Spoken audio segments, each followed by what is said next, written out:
Hey everybody, Chris J from Blue Coat Foundation. So today I interviewed John Ashpaugh. John and I, we go way back. We worked patrol together. He eventually promoted as a training officer and then became a sergeant before he retired. And John was somebody everybody looked up to. And when he moved up and he retired, he reached this place of retirement that all cops talk about, and I think that's very important for everybody else to hear his story. Everybody, we always talk about retirement, so hearing his story and his advice was great. And we spoke about a couple of capers, and we spoke about Fernando Arroyos, who died in the line of duty shortly after he retired. So it's a great podcast with great insight, and I hope you enjoy. Cheers, bro. Cheers. Nice to have you way over here from Florida. Where in Florida? Okay, it's called Bradenton. It's let's see, it's about 45 minutes south and a little east of Tampa, and kind of border like Sarasota, old person town. It's all retirement people. So how many years did you have on the job? 26 and what was it? 26 in a couple months. So there's all these jokes about only retired people live in Florida. It's true. Put it this way: when you go to Florida, your car insurance goes up. So there's half as many people who live in the state, and my car insurance went up like $300 a year because old fogies driving everywhere. They're in golf carts. They're in.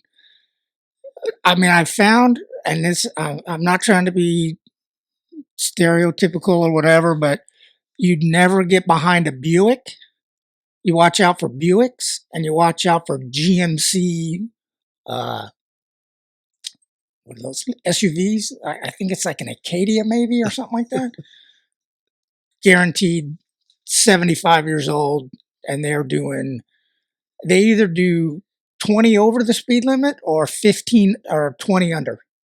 They just don't go, and they just make turns. The crazy thing that I found there is, like, when you're going down the road, they just pull out in front of you. Like, you're doing 40, because the speed limit everywhere is like 45, 50, because, I mean, I live out kind of in the country-ish, and they just, I mean, you're going down the road, and there ain't a soul around but you, and they pull up, and they just pull right in front of you, and man, you're slamming on the brakes. That happened to me today, and I was I wanted to yell at him, and I pulled up next to him, and it was a very, very old lady. So you kind of so it's just a whirl of that. Yes, but I mean, you got to be respectful. I mean, you understand. Maybe they can't see that far or whatever. So you just anticipate it now, and you just, okay, I see. I'm slowing down. So it's a real thing. Oh, they're coming. Florida is everybody retired. Real.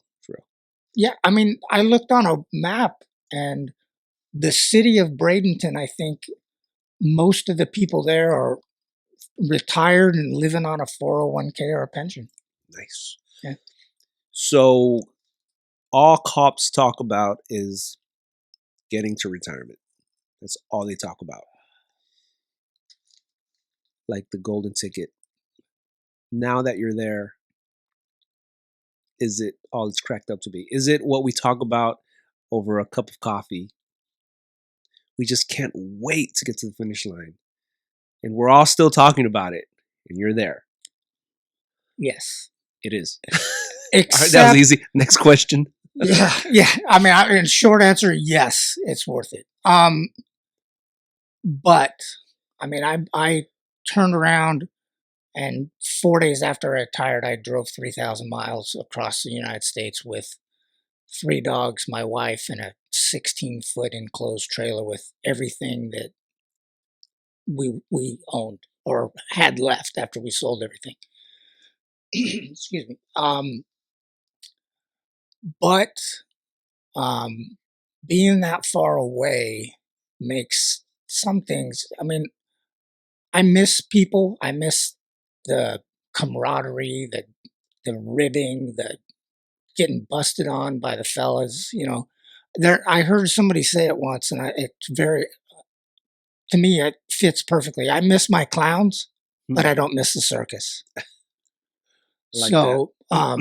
So I come out and visit my parents. Still live out here, so Yeah. I come out. I try to come out 3 or 4 times a year, and then visit my clowns. That's why I'm here. Nice. Visiting one of my clowns. So you're welcome. I guess I'm a clown today. Always have been. I won't bring up the report, the number one police report that I've ever read in my whole life, and you know what I'm talking about. Ed Clark got in trouble for it.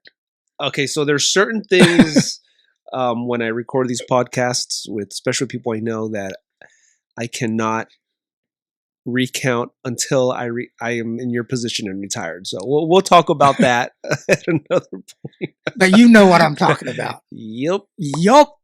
Yeah. I don't know if that's I could call that sergeant right now, and he would have quite a story.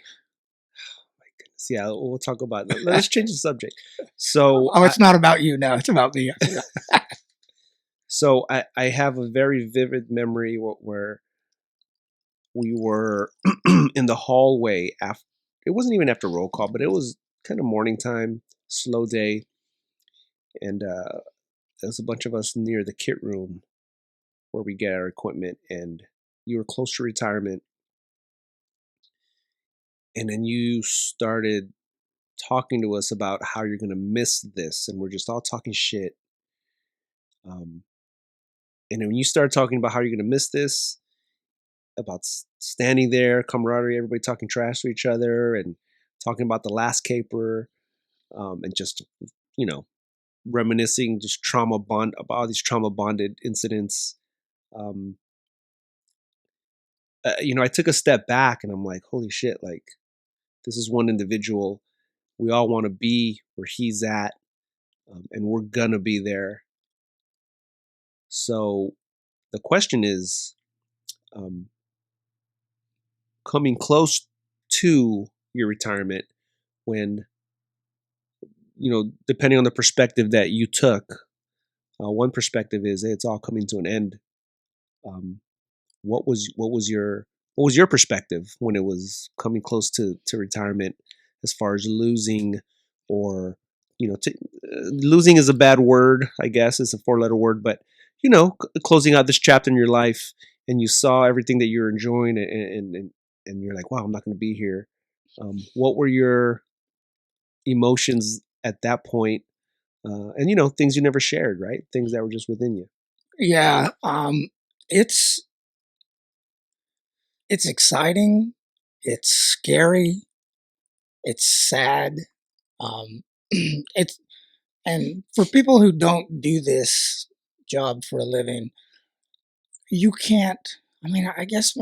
Firemen, of course, they're the same. I think maybe like professional athletes. It's kind of hard to put them in the same thing, but you go through instances and circumstances and capers where they're super traumatic, and it brings people together in in a different way than just like if you're like an attorney or doctor, or maybe doctor. They do some life-saving stuff, but and you can't really explain what it is. It just is. And to step away from that after 26 years, and now I'm kind of going into the unknown. I don't know what it is. Day to day as a sergeant, I knew what I was doing. At least I hope I did. At least people think I did. But now I'm going into this retirement thing, and I don't know what I'm doing. And yeah, the department gives you a little bit of info. They give you quite a bit of info actually, but it's all kind of overwhelming because they're just throwing numbers and insurance and retirement and pension, and you got to turn in all your equipment. And I think that was the hardest thing. When you turn in all your equipment, you're done. And once I turned all that in, it was like, wow, this is really happening. I can't. Once you sign on the line, you're done. You can't unsign. I mean, it takes like an act of Congress to unsign. I don't think it's ever happened. Did you drop? I did. I did 1 year. The plan was 2, but um, the environment, I guess you would say. You could be candid. You're retired. Yeah. I got to be careful. The direction that the department was heading, especially with, that was COVID. COVID was going around. I am not and will not get vaccinated. Yeah. And what year did you retire? 2021. It's been I retired April 30th, 2021. So I wasn't going to go that way, and at the time they were really pushing it, and it was getting to the point where, hey, if you're not vaccinated, you're gonna get terminated. Yeah. And then housing prices went up like tremendously, and things were looking good for us kind of financially that way. And what I was going to make on drop for the 1 year, since at the time my house went up in value so much, the much it went up in that year, I was going to actually make more if I left right then by selling my house than the whole year of drop would have been. Okay. So I made more that way. So I was like, okay, well, I'm going to have the same amount of money. Yeah. I'm just kind of doing it different, just taking it out of a different pocket. And then the frustrations of dealing with the politics, obviously. Yeah. Was that not that was a push, but was that okay? Well, let me bring us back to it didn't hurt. Right. It kind of, I was already kind of going that way, Yeah. and then that just kind of threw me over the top, and just said, "Okay, I'm done." So just to bring us back to the original question, emotions for a few weeks, months, whatever, right before you're like, "Holy shit, this is real." What were you feeling?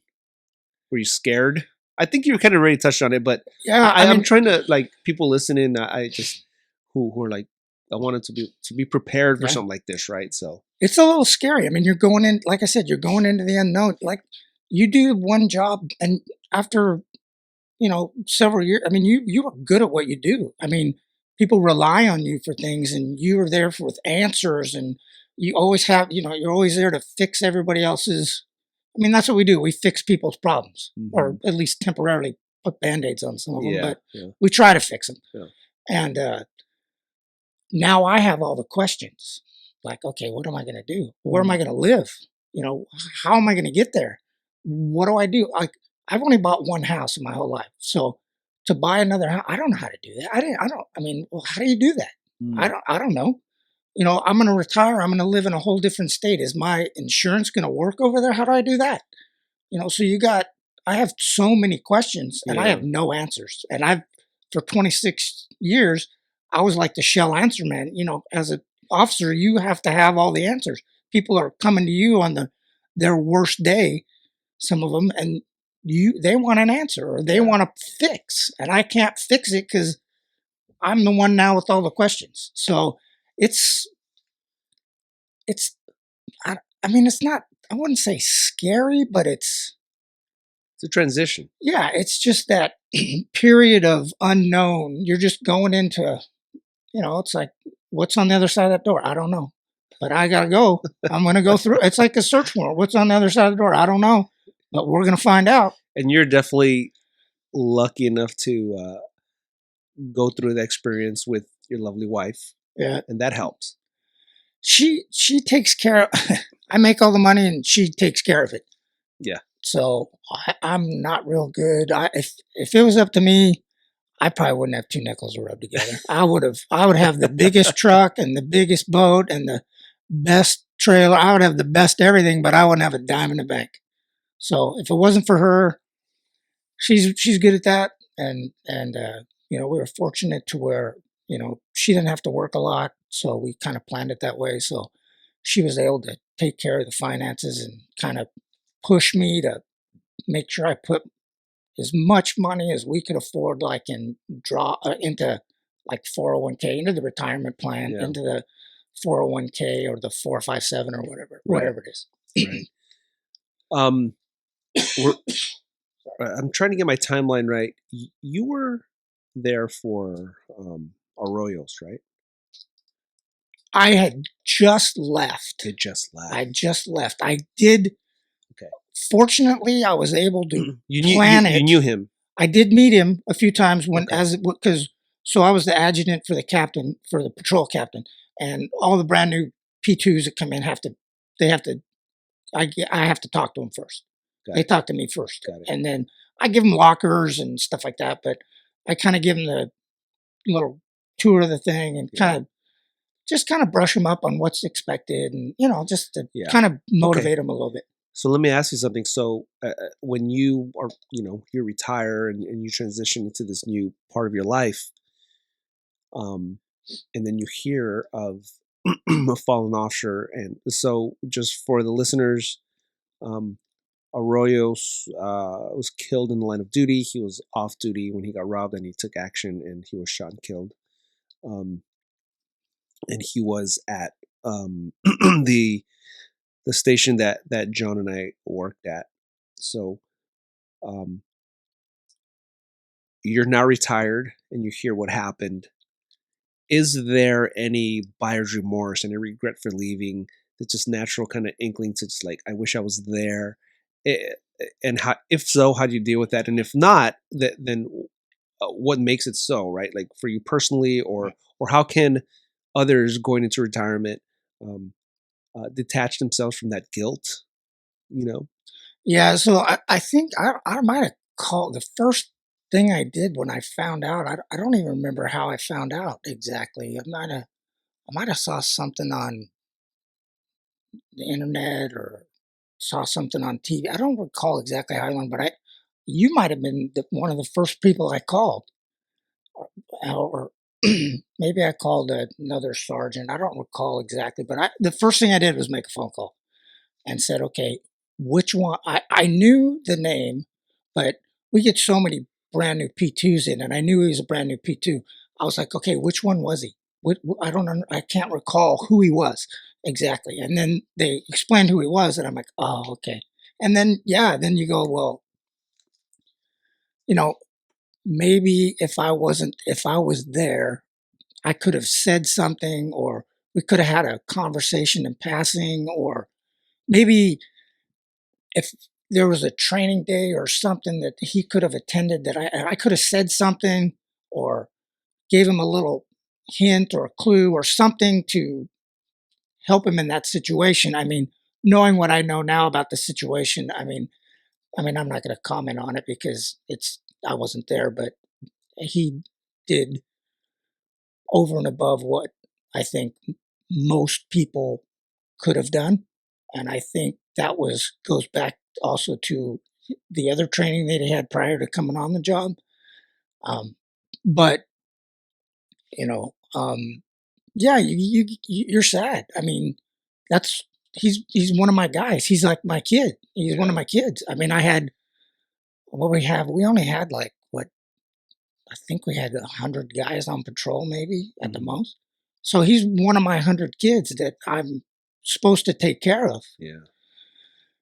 And then, so yeah, you feel a little guilty, and then you're sad. And, I was able to come back to the fundraiser that they had. Right. I arranged it so I could be here for that. And then I went to the station and met his girlfriend and his mom and some of the other guys that knew him really well. And I felt that, by me being there, even though that helped me out a lot, just being able to talk over some things with the other officers and his girlfriend. I had a really good conversation with his girlfriend. She's a sweetheart. Oh, she's amazing. Yeah. Oh, I mean, I can't even imagine.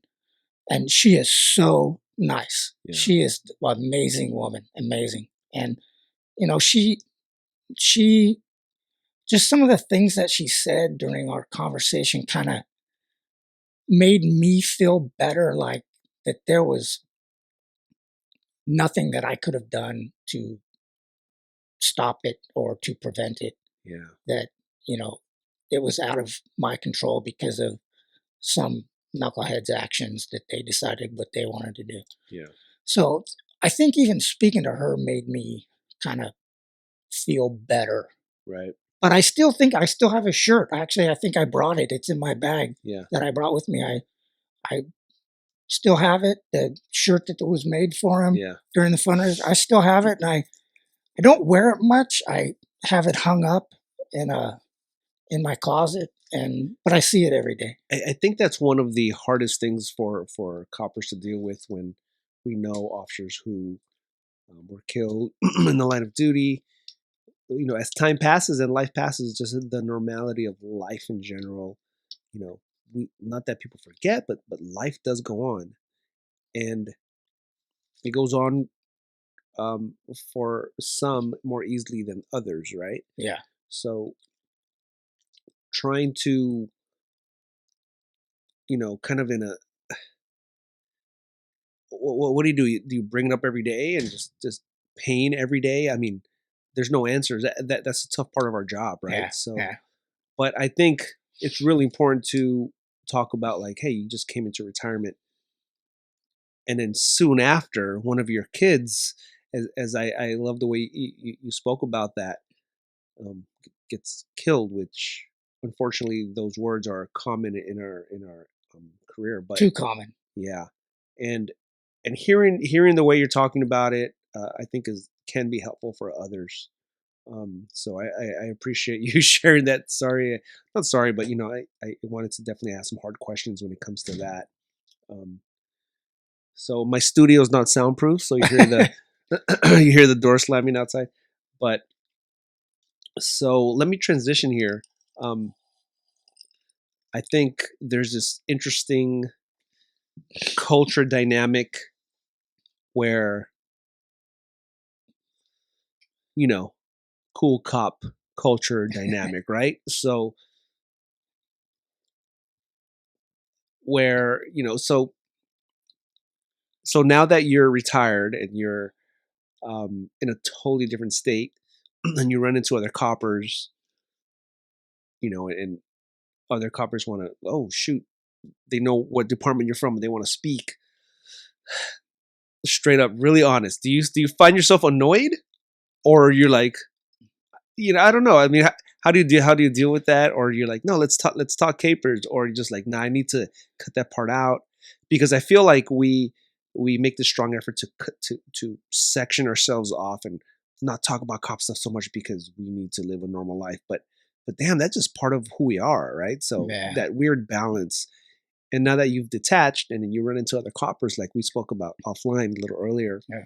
um, how do you how do you um, move how do you deal with that when you come face to face with it with other coppers, right? Yeah. And we talked, like you said, we talked about this a little bit ago. When we've gone to police week a few times, and when you show up to that thing in your uniform, in an LAPD uniform, everybody there, not everybody, but there's a lot of people that want to have a picture with you. They want Yeah. to take a picture of your badge. They want to take a picture of you in your uniform, because our uniforms are very unique. Yeah. They're one of a kind. they're you know they're classic, I guess you could call it. Mm-hmm.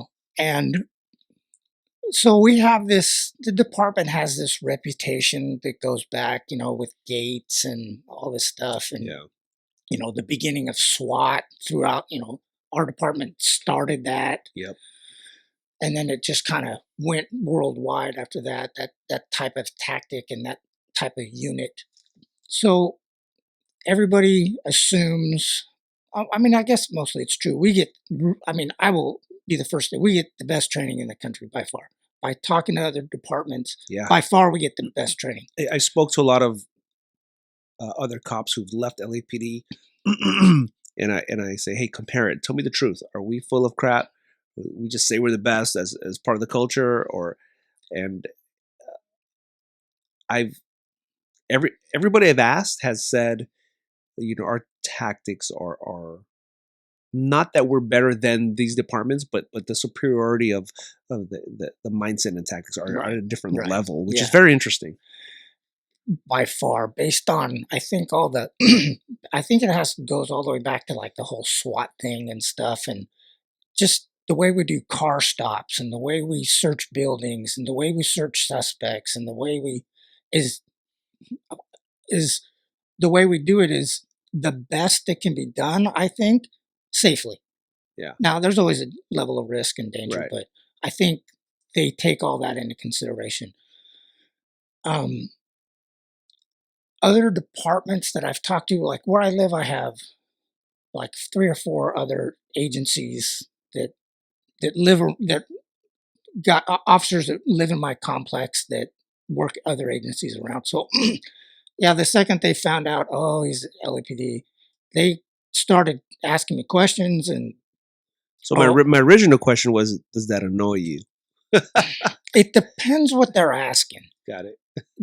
Everybody, because we're kind of full of ourselves sometimes, so we like to tell stories, and everybody likes a good story. But when you're hearing stories and they're really good story of their like career caper, is like day-to-day activities here, it's like it puts things in perspective a little bit of like, well, good, if that's your greatest day and I live here now, that's great. I feel safe. But all right. But if they ask me like tactical things, I do my best to give them what information or what training that I've ever received and try to help them out. And say, hey, use this if at your own, don't get off the path of your own agency's thing, or else you're going to get in trouble. Say, oh, well, don't say, oh, I talked to an LAPD sergeant and he told me to do this. And I don't say that, but I give him my opinion. It's just an opinion. Annoyed? No, I don't really get annoyed. I mean, because we get annoyed by our own people sometimes. Yeah, I mean, I don't know. It's hard to kind of sit around and swap stories with people you don't know and you've never. I think it goes back to that interaction and that bond you build between the brotherhood of the people you work with. Yeah. I can swap stories with you all day because I've known you for so long. Yeah. And it's not like I'm trying to one up you. Right. I'm just trying to give you information, that may help you later. Who knows? Yeah. But or it's just nice to talk about and reminisce. And you know what? Sometimes it gets stuff off your mind or bring up, you may bring up a point that's like, gosh, you know what? I didn't think of that. That makes sense now. I wonder why that guy or why this happened. And then you may bring something up that like, God, that makes sense now. I didn't even think of that. But I think when you start talking to, and I don't really know these guys that much. I just met most of them. Like I said, I've only lived there like a year. So I don't really know them like I know you or I know some of the other guys. So I mainly just listen and just say, oh, that's really good. That's, I'm not going to be demeaning and say, oh, that ain't crap. I do that stuff on the regular. I'm not going to do that. There are guys that would be like that though. Oh yeah. But does it make you, does it ever make you want to come back? Yes. Really? Wow. Yes. That was a quick ass answer. Yeah. But because of another couple conversations that we had prior to this, you hear, I mean, I can say it now, lack of leadership. I can say it too. I guess it's, you hear lack of leadership stories and I'm on Facebook and still, so I hear the stories and I read, and you take a lot of it with a grain of salt because you don't know how true it is or how accurate it is, or whatever, but you hear some of the stories and you're like, man, that's some bullshit. I mean, how is somebody not standing up for these guys? As my job, as you know, Johnny B, don't make me go off, dude. Now. That's another podcast, bro. Dude, I ran interference. I was the best offensive guard running interference that I could be. Trying to, and that's my job. I'm there to protect my guys as much as I can, legally and departmentally wise, and so, it does make me want to come back sometimes. That's interesting. And there's not that many people like that, Sergeant Yanez, rest in peace. Yes. Sergeant Clark. Yeah. But like there's certain people that are just like, bulwarks of just of patrol, right? So I mean, I think you just said it. It comes down to how long did you work in patrol before you made sergeant, before you became a supervisor? I think the more time you do, because I worked dope for 10 years. When I first got hired, I kind of worked dope pretty quick. And then that thing happened. And then I got in a little boxing match at the LAX with a coworker, but then after that, I just worked patrol. I just went back to P2, morning watch, Wilshire Division, and then I think the more you work patrol and then make sergeant, the more you understand 100%. What the officers need, what they're yearning for, some guidance, some leadership, and some intervention maybe sometimes. And I don't want to go off in too much of a tangent. But you're gonna. But it's funny, like there's a handful of guys and girls that I know that they're in specialized units or whatnot, and something happened that they came back to patrol, and they realized like how wholesome the people are on patrol, and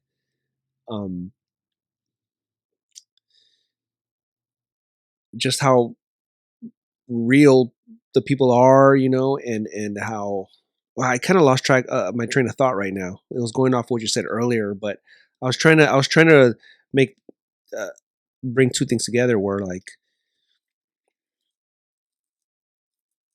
at the end of the day, people go inside for a lot of good reasons. Inside meaning in the building or out of patrol, health reasons, for their family. And that's the good thing about our department. Yeah. Is that you can go if you need to. Right. And that's okay. But the people that decide to stay, that want to stay, that are forced to stay on patrol, it's such a hard place to be. And the balance of support and protection is not there for them. That's the sad part, right? So, I mean, day in and day out, the patrol guys make decisions one after the other, whether it be policy and procedure, law, whatever. They make decisions day in and day out. And if I was, how I was taught was if you're not making a mistake now and again, you're not trying hard enough.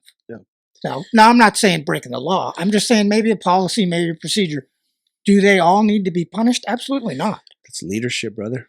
I mean, we should have a whole other podcast on leadership, man, because you guys make. All right, so we had a little snafu there because I didn't call you early enough to have this all set up. I blame Johnny Ashpaugh. I wasn't able to clear out my SD cards. See, anyway. I'm just taking a hit for another one. I got beat up again. So I spoke to a retired copper. So Wilshire had their 100-year anniversary. Oh, wow. I didn't get an invite, whatever. Nobody invited me. I was there twice. Neither time I voted for to go in there. I got admin transferred there. Somebody messed up. But they sent me on a loan there to do patrol. And I'm like, what? 100? And there were so many people there from that retired. I'm like, this is freaking amazing. Like, what the heck? I knew like 90% of people. Yeah. I mean, I was an explorer there since. Oh, that's right. Well, a DAP since 1989. You're like 8. I was 9. Yeah. Oh. So, anyway, I spoke really quickly to one copper. I don't want to give his name here without his permission, but he did what I'm daydreaming of. He retired earlier. Right. And I want to retire at 20. I want to be out. I want to be a hippie. I want to van life. I want to, I want to, a couple of things. I'm just trying not to say it. You and the dog. Yeah, exactly. So, I want to microdose, with some stuff, legally. And so he said an interesting thing. He was like, we're so excited to retire, and we just traveled for about 3 years, and we blew our load, and we're just like, oh, what's next? We're still young. We got bored of that. What do we do now? So, given that talk with him and your experience right now, you're a couple years in, maybe just some advice, or maybe you don't even know what advice to give because you're figuring it out. But just kind of some words on that, like, I'm here, but I'm still having fun. I don't know where I'm at yet, or how can somebody wanting to retire early maybe prep, or how should they plan it? Yeah. So with that, I mean, we talked about this a little bit. Make sure, just so everybody knows, that your health insurance when you retire is not free. Okay, you will pay for it. We talked about this a little bit. It's it's like mine for a family right now, for family three, medical, health, and everything is about $700 a month. We are fortunate to have a really good pension, and listen to some financial guys that people don't have that. So, yeah, you can afford to do the things you want to do and maybe not get a job. But you got to remember, if you're not busy and active and doing things and have some kind of plan or goal, if you're just going from zero to full adrenaline for working patrol or whatever, and then the very next day you're retired and now you're just going to, ass on the couch and beer in hand and remote control in the other hand. And I mean, you're not going to last long. And the whole thing is, I put in 26. I'm gonna get 26 out of you. Yeah. I mean, I think that's what you need to try to do. And I think if you don't have some kind of plan to stay active, or even get some stupid little job, like I'm looking to try to get a job at a golf course. Why do I want to work at a golf course? Because I don't want to pay. I want to play for free. And golf there right now is double the price because it's wintertime and all the snowbirds come down. So I was playing for 26, 27 bucks a round, and now it's like 50 for the same course because they can charge that because all the snowbirds are there. That people come down from up north. Yeah. So can I afford that? Yeah, but do I want to? No, I'd rather spend that 50 bucks on something else. So if I can get a little job, make a little bit of money, stay active, give me something to look forward to. So I think you got to have some kind of plan or goal or something you got to get out of the city with, because I know I gave them 26. They probably took 56 years out of me. I mean, and then there's this other thing. They said something about, for every year you work after on the department after like age 55 or something, takes like 7 years off your life or something like that. Yeah, I could see that. So, I mean, with the adrenaline and we eat like crap. The cortisol that's dropping 24/7. Yeah, oh my and God. Then, granted, we eat like crap on the trunk of the car, backed into some dark alley somewhere, eating Tam's number 27, big old pastrami burger or something like that. I mean, you work morning watch, there's not a lot of good places open. Yeah. So we eat like crap, and then, so you got to stay fit and still do the things, try to stay with your routine that you were doing before. If you, walk a little bit, and nobody says you got to go be, Mr. Muscle Man at the gym, but you got to do something. You got to do something. Yeah. You got to prolong it. You got to be there. You want to get out of them what they took out of you. Yeah, 100%. I mean, I always say that, older mentality, people realize the stress when they are at 25-ish years, and they're like, holy shit, the doctor just said I have this. Okay, now I'm daydreaming about my cabin in Big Bear, right? Yeah. So I'll retire in 5 years and I'm just going to relax now. And I'm like, well, how are you going to undo 25 years of knots? Yeah. In 5 years. So you got to wean yourself off it. It's like drug addicts or something. You got to kind of wean yourself off of that adrenaline and try to push all that cortisol out. This stuff that kills you. I mean, the stuff that just puts hours on there your needs body. to be a mentoring program after probation. There needs to be a mentoring program coming close to retirement, and a mentoring program your first years after retirement. Like, there's a lot of stuff that, honestly, the department does I think they do a pretty good job of trying to inform you, but at that point in your career and you're that close to the end, and quote unquote, he put up air quotes yeah, there. air quotes on the end, um, that's just a lot of information to take in. I think it's too much, too quick. I mean, they have Zoom meetings, and you can tune into more than one if you miss something, but um, it's a lot of stuff to take in, and you're not really. Yeah, I'm hearing it, but I'm not paying attention. It's hard to. Some of it's kind of over my head. I'm not. I'm just a freaking.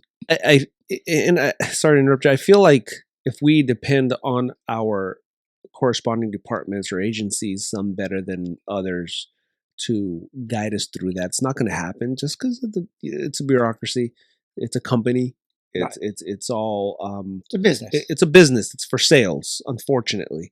So for sales before it's about public safety. And don't let me go off on a different tangent. Hold up. Sorry, no. You still got a few years left. Hold up. It's a different podcast. Yeah, exactly. But I feel like anybody listening, or hopefully groups of people listening, take this as let's take care of ourselves and remind ourselves and coach ourselves, peers, and support ourselves, and like,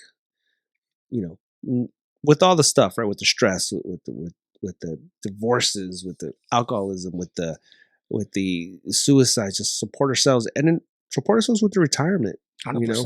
100%. So there's a couple of things I want to say. Well, before we kind of just close out here, one of them is just straight up retirement. Your regrets, your best advice. Like a quick 1-2, boom, boom. I put him on the spot. I didn't warn him about this. Dang. And you're only 2 years into it, 2.5 years into it, so it's cool. Prepare early. You can't prepare early enough. Like max out your deferred comp as much as you can, or do whatever kind of investment you feel comfortable with, but you have to do something for you. For someone to rely only on a pension, which our pension, by the way, is pretty good. I mean, I'm a lot of departments are. They're pretty good. I mean, ours isn't the best, obviously, but it's nothing to shake a stick at. Truly blessed, make a lot of good money, but be prepared. Save today for the future. Future's going to come whether you want it to or not, and don't rely only on. You got to have some kind of backup plan. You got to have something else and it's not only. You got to think of like catastrophic things. Like, what if you're in the hospital, and what if? I mean, yeah, we have insurance and stuff, but let's just say, I mean, you got something's wrong with your house, or you got to go see your kids. Something's wrong with your kids, or something. They're not on your insurance. I mean, you got to have some kind of nest egg or some kind of stash of money in case of something unplanned. Maybe your car gets stolen or something. You're not going to buy it with your pension. You're going to have something to fall back on. And the more you put in now, the more you're going to have later. I mean, we talked remember when I first met you, or I met you a long time ago, but when we went to Olympic, we had, I'm a certain sergeant. I don't know if I should say his name, but Sergeant Clark, God bless you, sir. He sat us all down. Yeah. He used to tell us in roll call all the time, do that. You got to do this. You got to do this. And I was like, yeah. And then I started, and then, I mean, it just builds up so quick. And you blink and you're there. Blink. And then, I mean, I'm telling you, once you get to, you're looking at 20, once you get to 15, that last 5 is going to be a blink of an eye. And if you want to be prepared. Yeah, 100%. No, that's good advice. That's good advice. So I think we could we could have a lot more podcasts very focused on other things. You and I chomping at the bit to talk about other stuff. But so in due time, yes, we got to wait a couple more months. Yes, sir. So I do want to ask you, and I didn't prepare you, so think about it. I want to ask you to kind of maybe dedicate this podcast to you've been around for longer than I have, so to a fallen officer or maybe or yeah, to a fallen officer is pretty much what I'm looking for.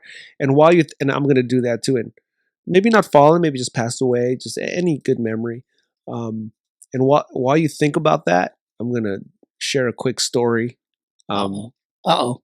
So once upon a time, not me. Once upon a time, where you're on patrol, you're a P2 dog, and we're working. I think you're working by yourself, and then we hear on the air, we hear, and we're like, oh yeah, so shit, everybody, whatever you're doing, you shut up and you just listen to the radio, and nothing came up, and we're like, I don't want to get too detailed, but we're like, can you check what that was? Simplex. Yeah, can you check what just that was? So everybody knows. Can you check out where everybody is? And then everybody, it's funny because everybody was like, something's up, and everybody was checking on our police computers, what's happening, where everybody's at. Apparently you were at the 7-Eleven over at Wilshire and Wilton, and then some dude who was, because I had to deal with this guy after, by the way. Oh, good luck.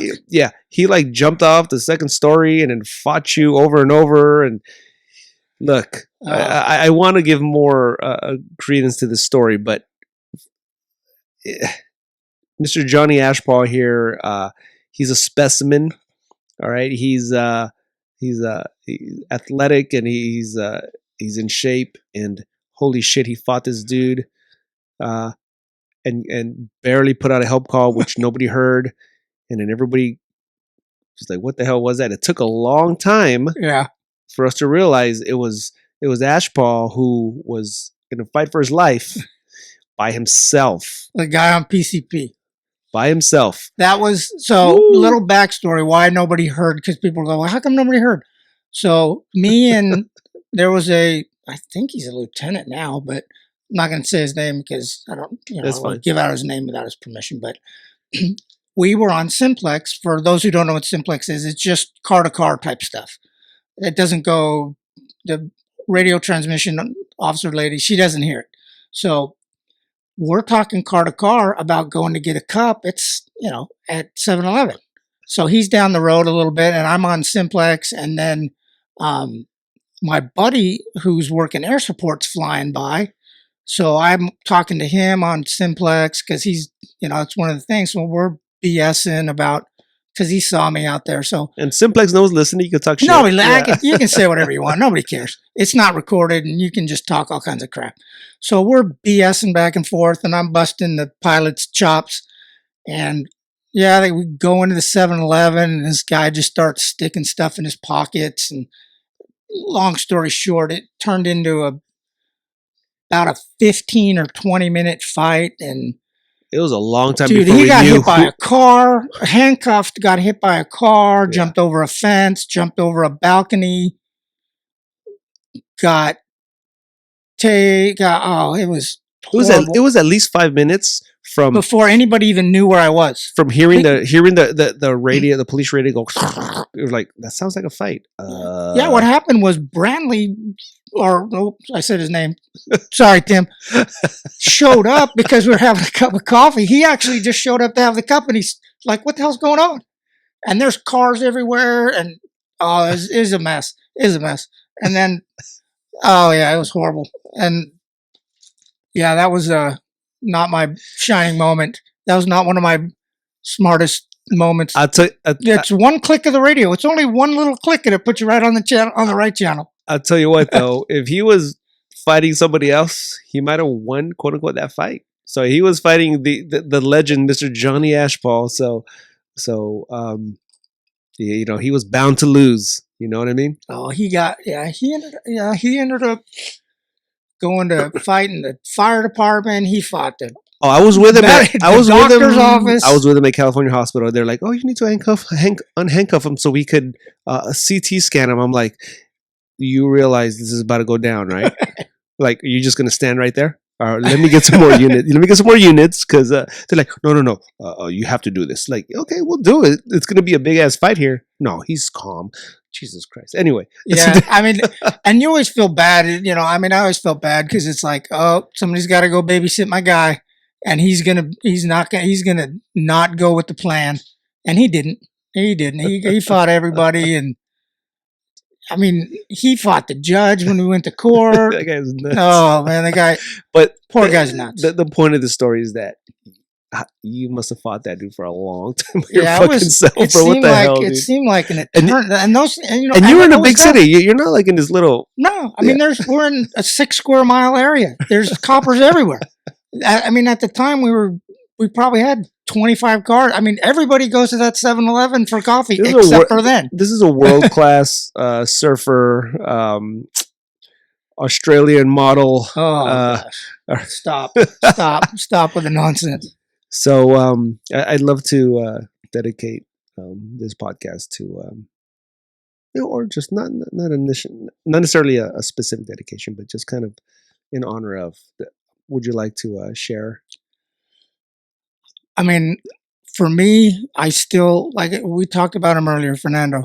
Yeah.